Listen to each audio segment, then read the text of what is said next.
Greetings, seekers of ancient wisdom.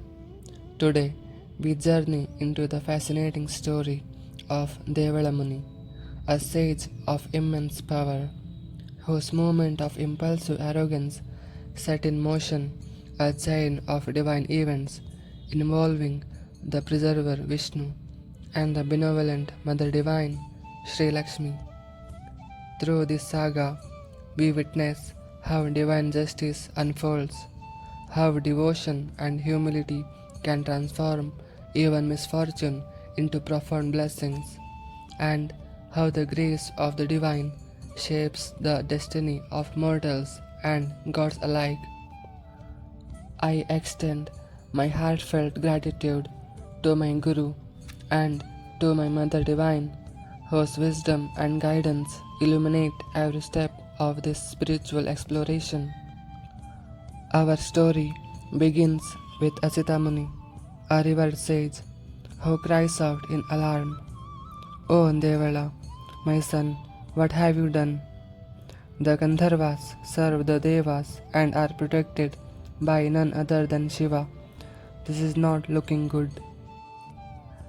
Devala Muni was not an ordinary sage by any stretch of imagination. He was the son of the phenomenal scholar Asita Muni and the grandson of the legendary sage Kashyapa, who was a long-standing honorary member of the governing council of the seven sages, also known as the Saptarishi. What's more, Devala was a great tapasvi. At a young age, his scholarship had been widely recognized, and as a result, he was the seer of 20 verses in the Rig Veda.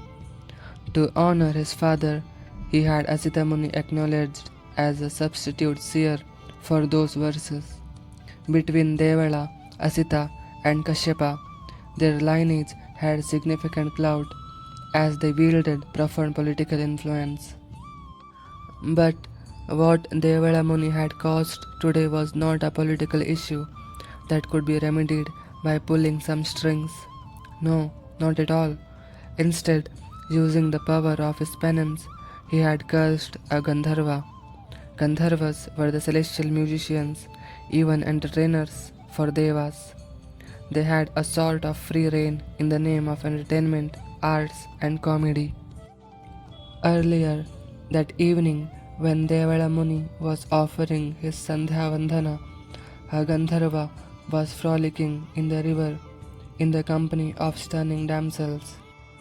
The Gandharva was having a wild celebration, alternating between loud singing and joking.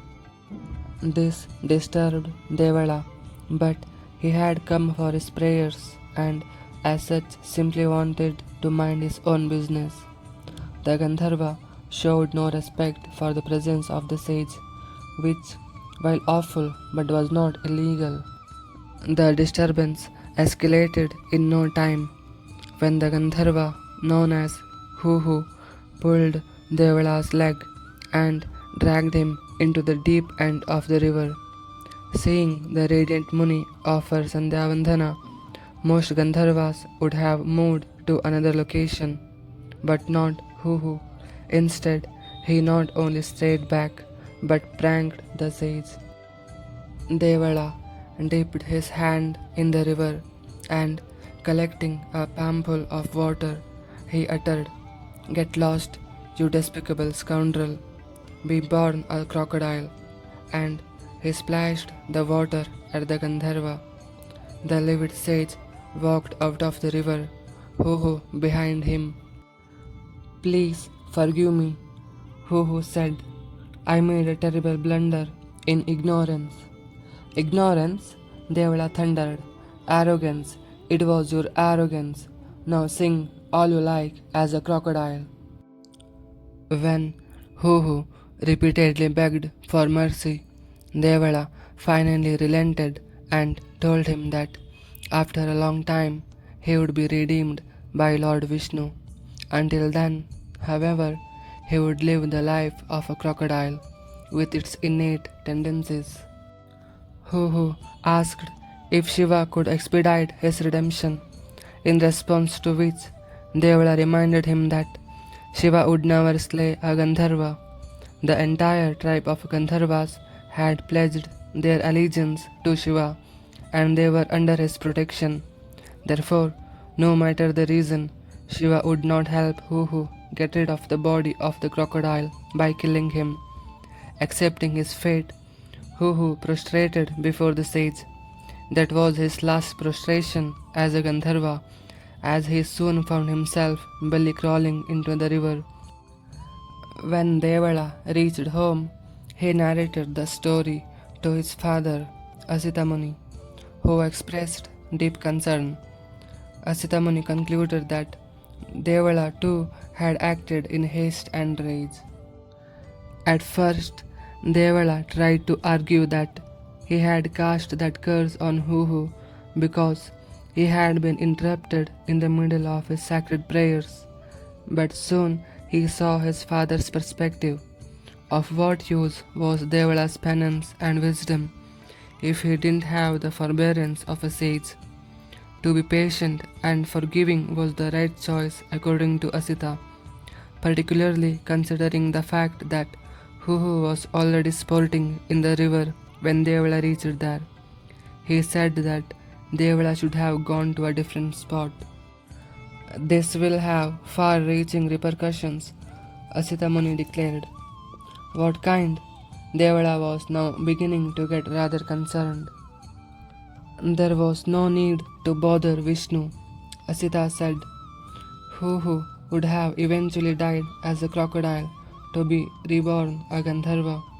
But by saying Vishnu would redeem him, you have involved a third player. After all, Vishnu would not slay the crocodile without a reason. Further, Huhu as a crocodile lives far away from Vaikuntha. Asita looked away for a few minutes, as if peering deep into the future, while Devala stood with his head bowed in dead silence. You see, my son, Asita Muni finally continued, I can reveal exactly what's gonna happen. Huhu has already forgotten that he was once a Gandharva.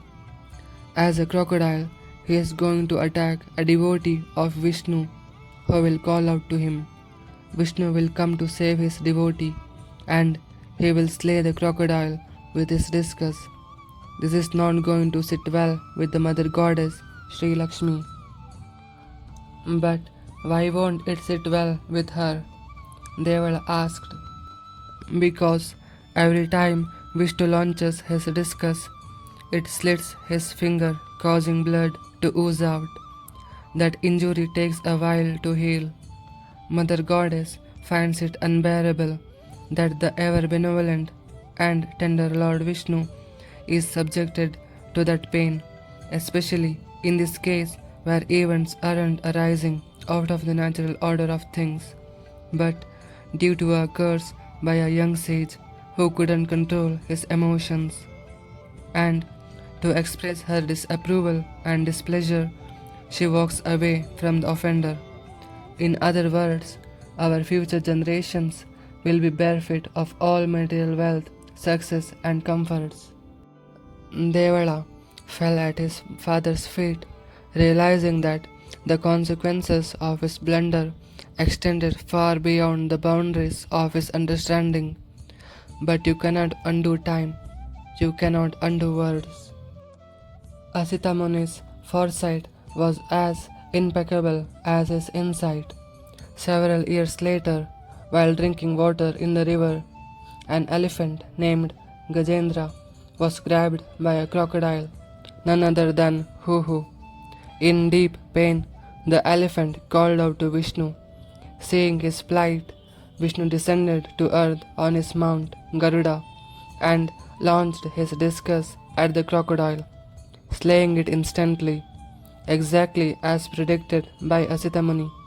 The slim and tender index finger of Vishnu was nicked by the discus, and upon his return, Mother Goddess found Devala to be the real culprit.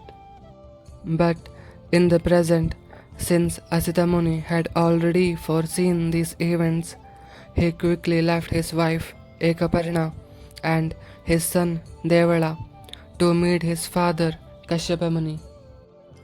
It is tricky, no doubt, Kashyapa Muni said. He had a soft spot for his grandson Devala. But now is the time that Ekaparna's penance will also bear fruit. Ekaparna had been a staunch tapasvin and a devotee of the supreme goddess Ma Durga. In another lifetime, when the goddess herself had done searing penance to attain Shiva, she had subsisted on just dried leaves, parna, and eventually even gave those up. For such extreme tapasya, she was given the name Aparna, the one who lived on not even leaves. Asita Muni's wife, Ekaparna, as part of her upbringing, had performed hard penance unknown to mankind by subsisting on just one leaf a day. Placed by her devotion and determination, Ma Durga herself had given her the epithet Ekaparna, she who survived on one leaf. Kashyapa knew that now was the time to use that card.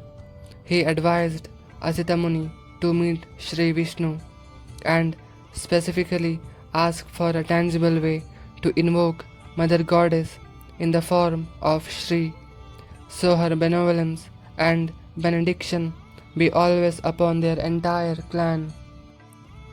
Without letting another moment slide, Asita Muni left for Vaikuntha. What a pleasure surprise, Vishnu said smilingly, as soon as he saw the sage. O Lord Madhusudana, the sage said, your devotees love your smile, but it worries me. This smile tells me not only that you know what has transpired, but also what calamity may fall on my lineage if you don't give me a way out. Please tell me how I may propitiate the goddess and take a rain check on the misfortune. Vishnu chuckled and said, you couldn't have come at a better time. She is being revealed to the world gradually after the great churning of the ocean. Our sons have invoked the first 4 verses of her sonic form, known as Sri Suktam. It is about time that learned sages such as yourself got access to it. Just bring to the life the 5th verse, and she will be delighted with you. And so, Lord Vishnu imparted the 5th verse directly to Asita Muni. Chandram prabhasam yashasajvalantim shriyam loke devajushtamudaram tam padminimim sharanamaham prapadye alakshmirme nashatam tvam vrane. I seek refuge at the lotus feet of the goddess, who is as beautiful and bright as the moon, who blazes with illustriousness, who is adorned by the gods and exceedingly munificent. May my misfortunes end. I invoke thee. Asita Muni invoked the verse and the 8 mantras contained in this verse with single-minded focus and unrelenting devotion, praying to the goddess to save him from any kind of misfortune. Actions cannot be without consequences, O sage, Mother Goddess spoke when she appeared. But I am delighted with you, and so your Gotra, lineage, started by your father, will survive eons and beyond. However, it will also be diverse and no longer restricted to only Brahmins. That will be a blessing in disguise. And so, descendants of Kashyapa spread throughout India and took important posts in administration, governance, defense, and later agriculture and fisheries. Descendants of Asita Muni remained ardent worshippers of Vishnu and his consort. In fact, according to Bhagavad Purana, Asita Muni was the first one who declared baby Krishna as God. In Rigveda, there are about 20 hymns where Devala Rishi is the seer and Asita Muni is the substitute sage of those verses. After the aforesaid major incident, Devala did not want to be acknowledged as the seer of those verses. Instead, he wished that those 20 verses be attributed to his father alone.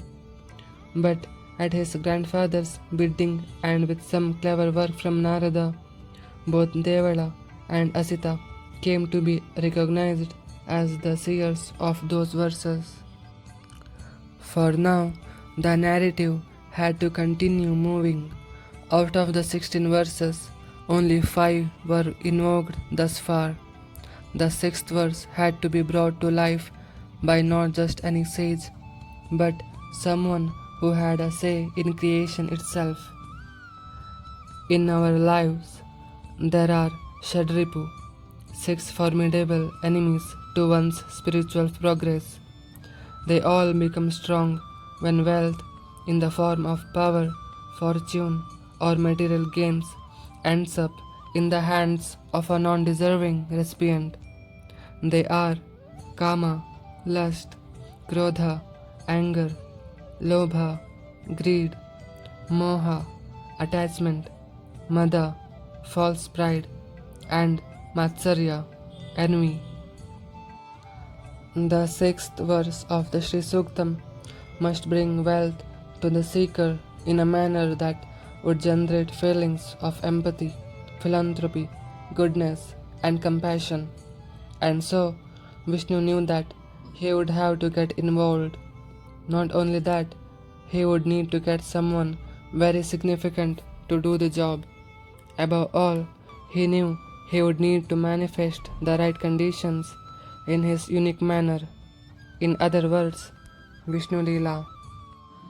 As we conclude this journey, let us bow in reverence to the eternal wisdom that flows through our ancient scriptures and to the Mother Divine, whose compassion transforms even our mistakes into milestones of awakening.